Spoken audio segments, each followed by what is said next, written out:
Hey, what's up, y'all? Welcome back to the channel. I got an interesting video for you guys today. I think you're going to find it very useful and helpful, and I even went through the trouble of putting together a visual slideshow to share this information with you guys. And we're going to be talking about how much you can expect to make working as a foreign teacher in China in 2025. And we're also going to talk about some of the different cities and some of the things for that. And like I said, I've got a little slideshow to share with you guys about this information. And also, before we get into the slideshow, I just want to remind you that if you do find any of this information helpful, do me a favor, hit the like button. And if you're not subscribed, subscribe. I'm looking at my analytics right here, right now in front of me. 63% of people who watch this channel on a regular basis are not subscribed. So if that's you, and you find these videos useful and helpful, hit the subscribe button and hit the like button if this is of any value to you. So that being said, I'm going to record the screen on my computer and I'm going to take you into this slideshow and let you see and all the information I got to share with you today. So let me record my screen here for you guys.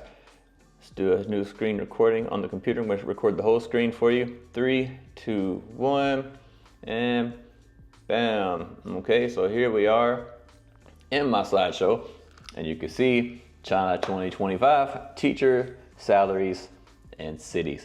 And you'll understand this in a minute once I get into it. So first of all, before we get into it, we're going to talk about the cities.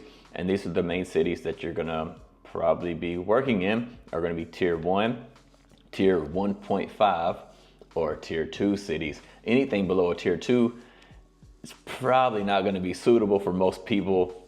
They're just going to be like probably small towns or like just cities that's just really not going to be livable for most foreigners. So keep that in mind. So that's why we're only covering these 3 different types of cities. So you can see tier 1 cities, they're going to include Beijing, Shanghai, Shenzhen, and Guangzhou.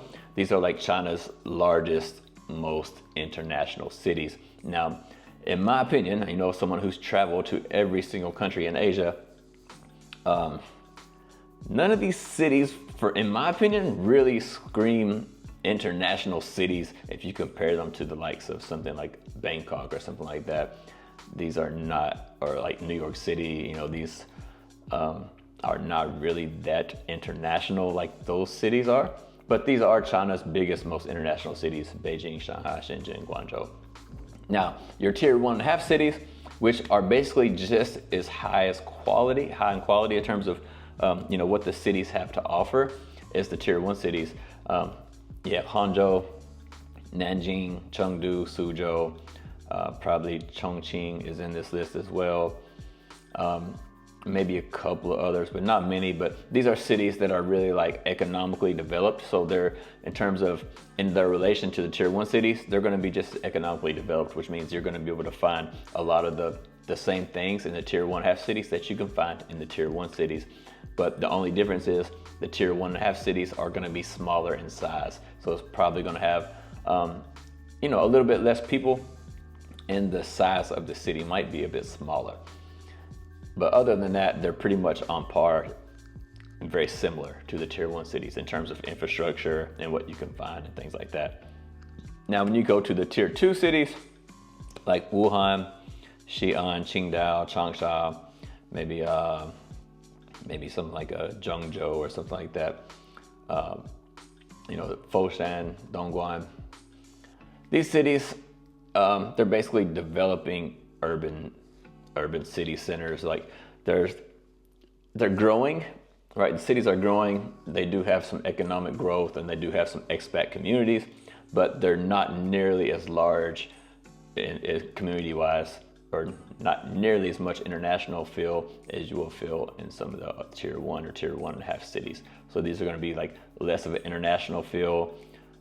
You're probably going to have less expat friends to hang out with, and you're probably going to have fewer Chinese people like who speak English. It's going to be you know, a lot less of those around as well. So it might be a little bit more difficult to make friends in these areas compared to your tier 1 or tier 1.5 cities. So now that we have the cities out of the way, let's go check out the different types of schools. So based on China's new ranking, we have like bronze, silver, and gold schools. So a bronze school is basically going to be like a public school or maybe a lower quality private school that has like a lower budget, right? Is that they don't have a lot of money. Now, the next one you're going to have are going to be your silver schools, which are basically most bilingual schools and most like experimental schools are going to fall in this category. So they're usually private schools. They do have, you know, a decent budget where you can have like, you know, nice amenities in the school. Like all the classes will have, you know, electronic whiteboards, and, you know, they'll have, you know, just a nice overall atmosphere should be in most of these schools. And then you have your gold standard schools, which are basically the cream of the crop, the best of the best. These are like the biggest, best, most expensive international schools. And this would be the schools where a lot of the wealthy Chinese students attend.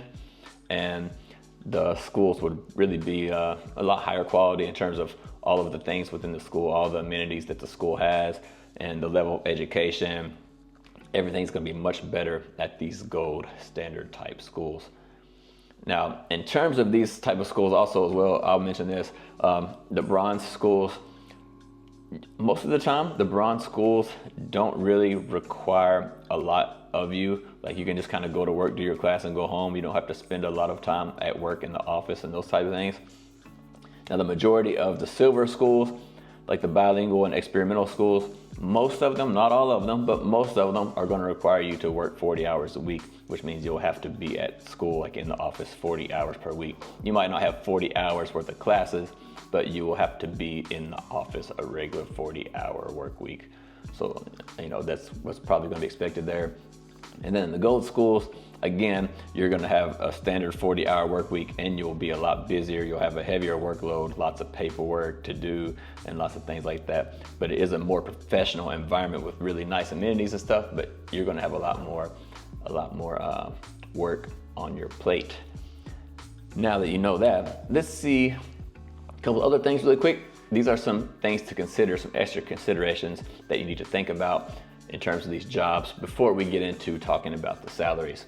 So all the figures that I'm about to mention on the next slide, they are, you know, pre-tax figures. So all the money is before the taxes are taken out. And all this money will include the housing allowance. So, you know, most schools will give you some money to pay for your rent. Sometimes it's enough to cover the rent. Sometimes it's not. It really depends on, you know, the tier level of the school you're staying in, or the working in, and or the tier level of the school you're working in, and the tier level of the city you're living in. All these things are going to make a difference in terms of your housing allowance being enough or not being enough. And okay, also PD, personal development.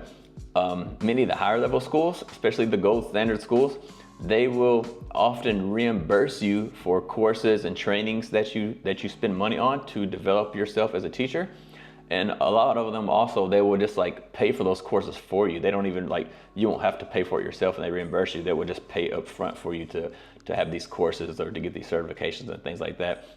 A lot of schools do offer the paid professional development, but they are usually only the gold level schools. Your silver and bronze level schools, they're not really gonna pay for this usually.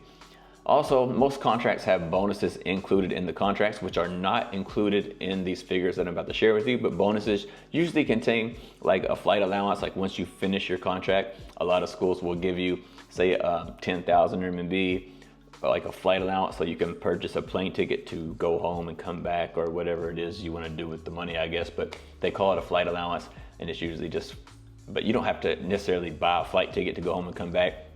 But if you do, they will pay you. Even if you don't, they will still pay you. It's just part of a bonus that's in the contract.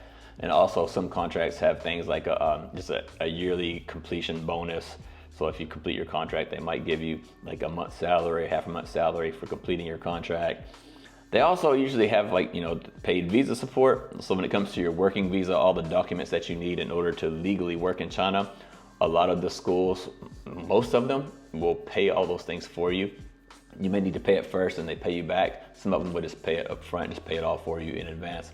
It really depends on the school and the location you are at the time.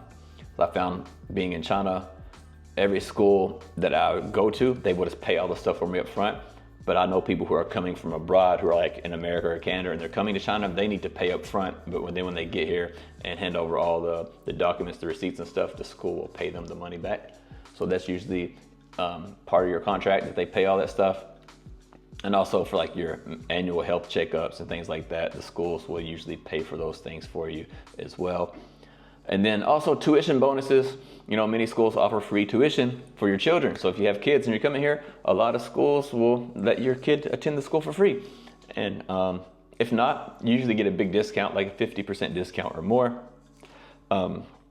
The gold level schools that I've worked at, the big international schools, I worked at some of the best in China actually. And all of them have offered me free tuition for my children. But my children didn't go to school there, but they do offer a free tuition.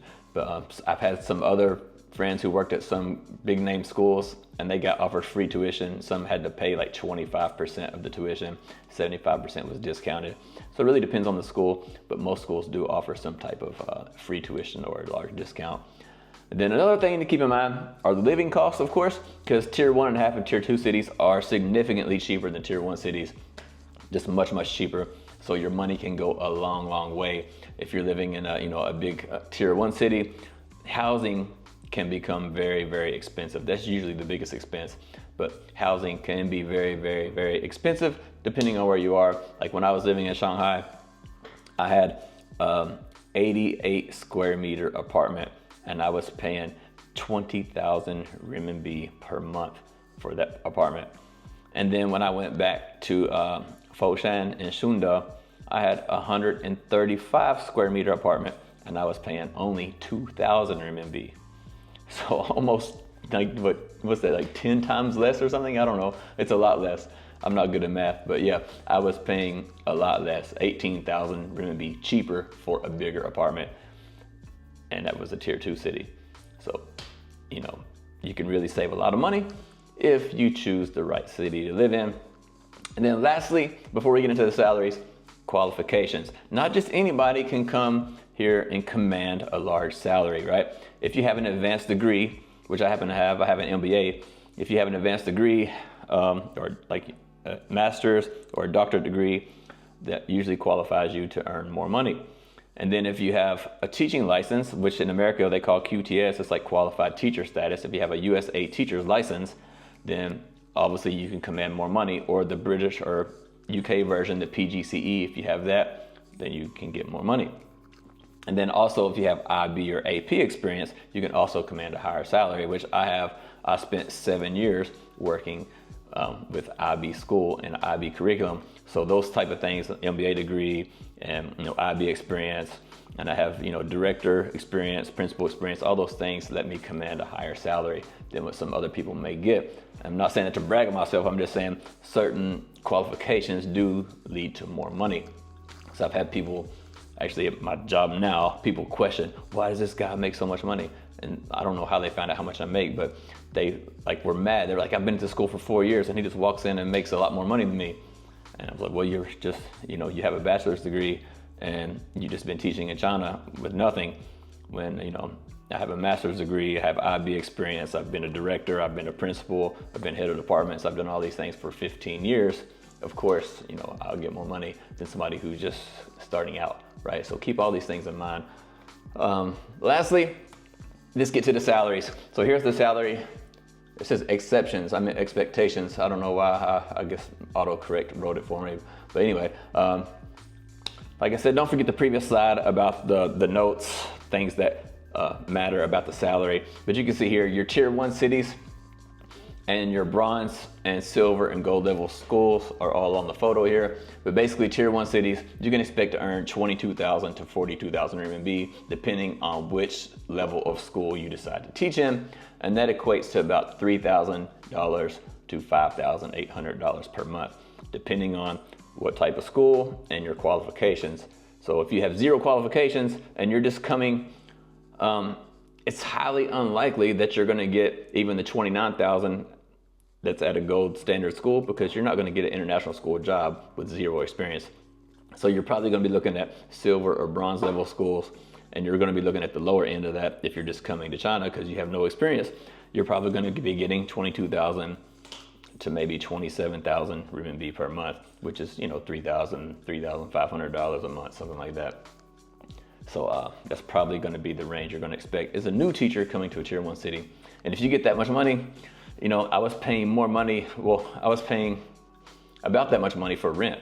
So if you go, like for my case, I was in Shanghai, I was paying 20,000 per month for rent. If you were making 22,000 RMB per month at a bronze level school, after you pay rent, you're not going to be able to survive. You're not going to have enough money to eat and do all the other things. So, you know, there you go. Tier 1 cities are very difficult if for, you know, earning or saving money as a newbie to China.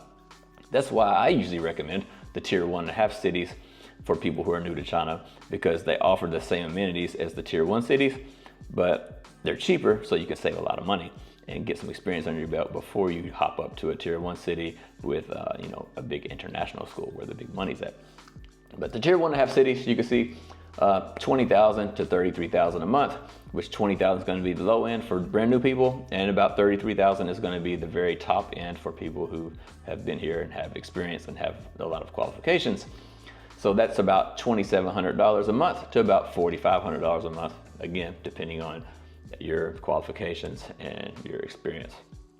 As you can see there on the right side, it's got the picture of the different school levels. So the bronze school is 20 to 27, silver 22 to 31, and gold 24 to 33. And the last one are the tier 2 cities, 16K to 28K, which is about $2,200 to $3,800. And if you're in a tier 2 city and you get $3,800 a month, your life will be very easy. You won't spend much money. The city I'm in right now is actually a tier 2 city, but I actually make more than this, but due to my experiences and stuff. But you know, I spend about $1,000 a month. I usually do my cost of living videos. I try to do them at the end of the month if I can remember, but usually I'm like $900 to $1,200 a month, and you know, I make a lot more than $3,800, and I save a whole lot of money. So that's the benefits of tier 2 cities. But in my opinion, tier 2 cities are not really for new people coming to China, simply because you're not gonna have as many expat friends, you're not gonna know the language, so it's gonna be hard to meet local friends, and all those things make a difference, and they can make your life, you know, not very satisfying, as opposed to, you know, you're in a new country on the other side of the world, you might wanna make some friends, have some people to talk to and that kind of thing. And that's why I believe a tier 1.5 city will be better for brand new people coming to China. Then lastly, at the bottom, you can see, of course, managerial positions like a director of studies, a vice principal, or a principal obviously command higher salaries. And I've seen those salaries range anywhere from 30,000 RMB to 90, 100,000 RMB per month, which is, you know, anywhere from $4,000 a month to about $12,000, $12,500 a month. And that's gonna be at the top end. Like if you're a principal of an international school, you might get $12,000, $13,000 a month. If you're a director at an international school, you probably get, you know, $8,000 to $10,000 a month. So yeah, I've been in those positions. You can make a lot of money, but it is a lot of work, and you have to have a lot of experience and all those type of things.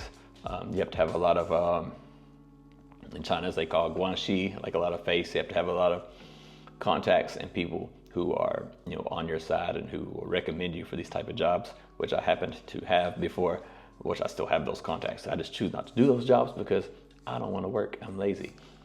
I like the easy stuff.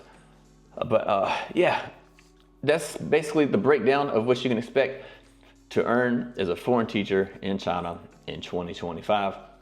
And if you have any questions or comments, I'd love to hear those from you below. And if you thought this was useful or helpful at all, if you're one of those 65% of people who watch the videos and aren't subscribed, hit the subscribe button and hit the like button.